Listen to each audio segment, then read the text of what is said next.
So this weekend in Manchester, a man by the name of Christian Leroy Duncan will defend his newly won Cage Warriors Middleweight Championship for the first time when he takes on the Bulgarian Marin Dimitrov. I've already broke down this fight. That video will be off my channel, the complete breakdown of the fight between Duncan and Dimitrov this weekend. This video has just got to be completely unscripted. I've not wrote any bullet points down. I've got his Tapology up just to refer myself to his fights and stuff. This is just me speaking from my heart about something I'm passionate about why I genuinely do believe Christian Leroy Duncan is a future GOAT of the sport, and I'm guaranteed at least a future UFC middleweight champion.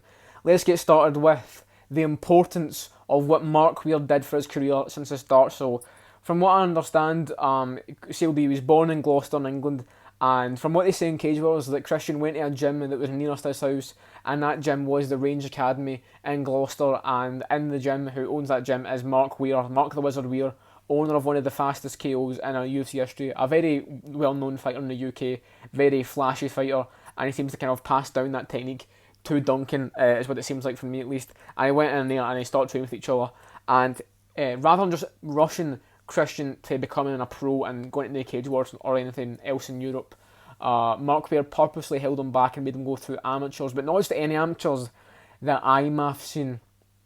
Like, a lot of people watching this who go, what does that mean, the IMAF scene?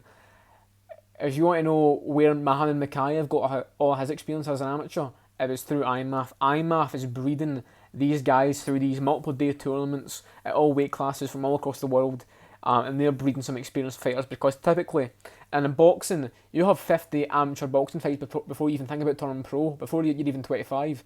In MMA, usually when you have 8 amateur fights, that's considered a lot.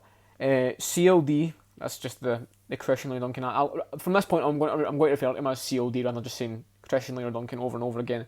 He has an amateur record of 17-6. 6-0 as a pro. Every single loss is by decision.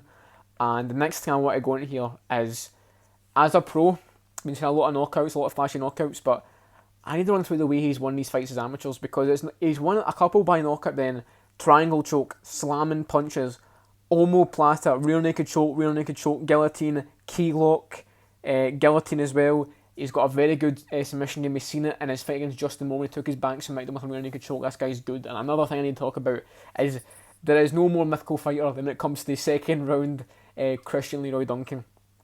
In his debut pro with Cage Warriors, he had a first round that he lost to Kyle McClurkin. I believe that he even said himself he felt like he lost 10-8 to the first round. I don't think it was that bad, but he did lose the first round to Kyle McClurkin, got out grappled, and in the second second round bell rang, he came out, ran across the cage and smacked him with an elbow, finished him with his right hands across the cage, and finished him at 12 seconds into the second round.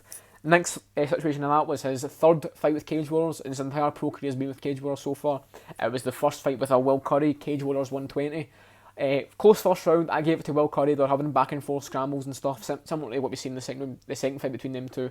Close fight, and the second round, CLD immediately blasts him with a flying knee, goes straight through his guard, and then as a bit of an awkward exchange, Curry's covering up, and then they're saying it was back of the head shots. Kind of was, but a lot of the shots that CLD was landing on Will Curry were to the side of the head, and then he starts covering up. It's held position, Will Curry grabs a double leg, referee stops it, Will Curry still thinks the fight's gone, and then gets him down. So it was a bit of a weird stoppage. It was an illegal back of the head shot, so it was a bit too early. People said that the referee stopped it after he took him down. He didn't. Will Curry had the double leg locked in. The referee stopped it and then he took him down, which Will Curry later acknowledged to take up credit. And then the more recent and more well-known incident of him coming back in the second round was his title fight against Jack Milan. I truly do believe that he had a game plan in the Jack Milan fight of just letting Jatty gas himself out in the first round. I don't know this, I haven't asked him. If anyone can send this video to CLD and get him to respond to this, I'd love to know if his game plan was to let Jatty gas himself out in the first round, because that's what it looked like to me. Jatty, he held down CLD for the whole first round while not doing any damage. He didn't land. I honestly don't think Jatty landed a single punch on CLD in the first round. Didn't go for any submission attempts, didn't torque on his arm or his neck or his leg. And as soon as the second round started, Christian Leroy Duncan runs across the cage, tries to take him down, starts landing, and then I wish I had the equipment to start breaking down stuff, showing you it, because it's a lot of like technique based stuff I want to talk about now, but Another thing I want to talk about, just based on his technique, is the knee. He's got a lot of flying knees and attempts of flying knees throughout his career. You look at the Justin Moore fight. Justin Moore was saying in this fight that no one pressures Christian. No one's ever tried backing up against the cage, so that was Justin's strategy, was to pressure him. Immediately, Christian does a jump knee as Justin's run towards him. Jump knee, punch, flattens him down. Fair play to him. Justin recovers, gets up in the clinch. They swivel around, and then they're back in the cage. Justin's got his back to the cage. CLD's moving in, and he throws like a half-assed looking flying knee, but it gets right up to like the shoulder of Justin Moore. So even when he's thrown these kind of like laboured looking knees, they get up high, and he manages to plant his foot at the same time to kind of keep himself a good base. Very well done, and this is what played into the Jack Milan finish. Go on UFC Fight Pass and watch the finish of the Jack Milan fight. He throws the axe kick, switches stances, circles his head, and he goes for the flying knee, switches it, and it looks like it's coming towards like the stomach or even like at most the chest of Jack Milan. And Jack's thinking, okay, I can get away with this, and he changes the trajectory of this knee mid-air, so it's leaning in towards, and just about as it looks like it's about to collide with him. Jack goes down a bit, and the knee goes up slightly more, and just about perfectly smacks on a chin of Jack Milan, puts Jackie down. He's completely discombobulated. That's the only word I can describe as, and he finishes him off with punches to the side of the head, and that's how he won the belt. Another thing I want to get on is that he's very only recently turned 27 years old. Just turned 27. He is a pretty big middleweight. He's 6'2". He's a big guy. I think he missed weight for the Justin Moore fight maybe, and that was a catch weight. Other than that, he's made weight, but he comes in as a big guy. He comes in at like 185. You know, he gets there. He's definitely a big guy out of camp, and you need to just watch his fights to understand kind of what level we're dealing with here.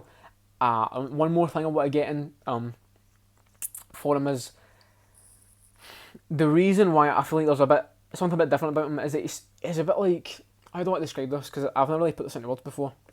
Watch his post-fight interview, the backstage with Edith LaBelle after winning the belt, when it's him and Mark Weir. It's on the Cage Warriors YouTube channel. The way they kind of talk about it, it's like Mark Weir is like the army sergeant, and then CLD is like the soldier sent to do one mission, and that mission is just to fight and win fights.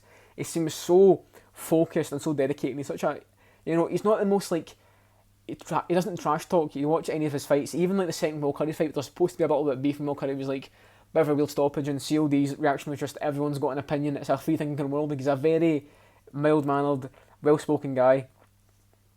Not the type of guy you expect to start, swearing, cussing people out, or making big call outs and, talking all this shit and stuff. That's not the type of guy that he is. He's a true mixed martial artist.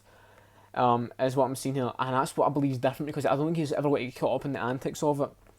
And right now, on Tapology, he is, according to them, the 99th best middleweight on the planet. I don't know. They've got some guys above him that should not be above him. Let's be completely honest with him. But sooner or later, it's going to start to improve. I believe that I do actually want to check the Tapology predictions for his fight with Dimitrov. Let me just check quickly. I believe that he is a considerable favourite in this fight. I think probably 90% picking him. Because in his last fight, he was actually an underdog against Jack Milan on Tapology, which made zero sense to me. I think people were just looking at the record, so CLD was 5 at the time, Jack was 8-0, and they probably just said he's got a better record, so we'll go with him. I mentioned this in my predictions video. Christian is yet to fight a guy with less experience than him. Every single fight of Christian's pro career has been against a guy with at least like 3 more fights than him. Says a lot to me as well. Tapology, the predictions are 93% for Christian Leroy Duncan and only 7% for Marin Dimitrov. Adds up pretty well to me. You guys, like and subscribe, comment down below, pay attention to this guy. One more thing I want to check is, where did they have him ranked in the middleweight UKs? Because, I mean, he's ranked number 2. Who's above him then? Will Fleury, the PFL guy. Well, I'm not sure about that. Okay, hold on a minute. These are some dodgy rankings here. The Tapology UK and Ireland middleweight rankings. 1 is Will Fleury. 2 is Christian Leroy Duncan. 3 is Jamie Richardson. When was the last time he even fought a middleweight? 4 is Mick Stanton. 5 is James Webb. And then is Matt Bonner just not on this list? Beat Frederick and James Webb, but he's not even in the top 10. Wait a minute, Tapology. Will Curry's only 14, right? Matt Bonner's like not even on the list. But Jamie Richardson hasn't fought middleweight in his past 3 fights. Okay. That is completely scuffed. I think CLD should be one. Will Fleury is good, to be fair. He should be at least top 3. Will Curry should be way higher than that. I don't know why Matt Bonner's not there. If you're putting Richardson there, you've got to put Matt Bonner. Considering the fact he beat James Webb and Matthias Fair, I think they're ranked in the top 10. Henry Fadipe, he's very good, he should be there. But yeah, ran over. Christian Leroy Duncan. Please send this video to him. Anyone who watches this, DM Christian Leroy Duncan on Instagram, Twitter. Get him to see this video, because I need this video to get out there a little bit. I want this video to become something people go back and watch years from now when he wins the belt from whoever's the champion then, and they can look at this video and say, I was the one, I was in the know of when this guy was barely even known, basically. Even though he's the champion of Cage Warriors, he's not very well known, man. He's only got like 2k followers on Instagram. He's still a bit of a best kept secret in MMA. So like and subscribe, send this video to Christian Leroy Duncan, get him to see this, and let's root from this Saturday. A couple of hours before Izzy Pereira takes place, you've got to fly to MSG after the card, face off with the winner. I don't know about that, but hop on the hype train now. It's what I said this in another video. If you trust me as a predictor, believe me, hop on the hype train before it's too late and everyone's already supporting him. Start liking this guy's posts, posting about him, be in the know before this guy takes off. Like and subscribe, and I'll see you for all the festivities at the weekend.